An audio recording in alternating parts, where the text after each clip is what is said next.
Hey scholars, welcome back to another day of math exploration with Miss Iredale. Today what we are going to do is we are going to look and compare fractions with the same denominator. I think this is always a good place to start when we start comparing fractions. First thing I want to point out to you guys that if you're going to compare anything in life, it needs to be from the same start point, okay? It's difficult to say what's juicier, an apple or an orange, because they're different fruits, they have different moisture, so on and so forth. Same thing for fractions. You can't compare two whole units that start out from a different size, okay? For example, I could say that this is 1/2 of a pile of leaves that I have raked, and I'm halfway full. And you could say that this is 1/2 of a pile of leaves that you have raked, and they are 1/2 full or done. The amount of work we've done is different because our wholes are different to start with. You cannot compare two fractions that start out with a different whole size. I'll give you another example. Let's pretend like this is a baseball diamond, okay? And I have asked you and your friends to go out and rake the sand on the baseball diamond. And I want you to rake half of the field. Well, let's take a look at this. Would you rather do the hard labor of raking this field or the labor of raking this field? If you're lazy, which I hope you're not, you're definitely going to pick this field. These two halves, even though they both represent 1/2, we didn't start with the same whole size, so we can't compare them. We cannot say that they are equal. Now, let's look at these two diamonds. Let's cut them in half.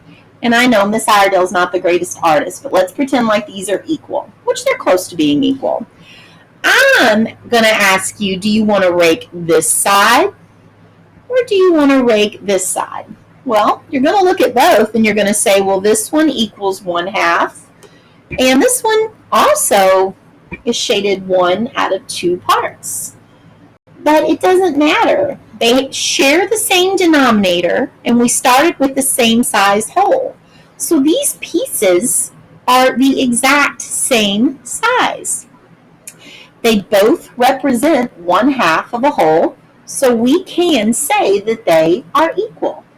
When the denominators are the same, we look at the numerator to compare which is the biggest part. Well, because both of these parts are referring to 1/2 pieces, then they are indeed equal. Okay? Let's look at another example. Let's go and bring this down real quick. Okay, guys. So this is a whole that has been cut into 6 equal parts. Alrighty? And each of these parts represents part of a Snickers bar, okay? Well, Miss Iredale loves Snickers, and I don't know if you do or not, but let's say I cut it into 6 parts, and I cut 4/6, and then the other part was only 2/6. When you put those up together, it is very easy to see that you would rather have 4/6 pieces than 2/6 pieces if you were wanting some of that chocolate bar. So we can definitely say that 4/6 is greater than 2/6. Let's look at that example again, and let's think about what we're saying.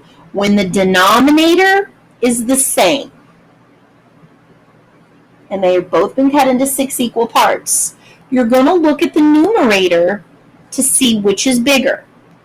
If the numerator over here, 4/6 parts, is more than 2/6 parts. So when the denominator is the same, you're going to look at the numerator to know which is largest. Let's see if you all grasp this and you can answer these. First one, would you rather have 1/4 parts or 3/4 parts? 3/4 parts is larger. There's more of the same size pieces.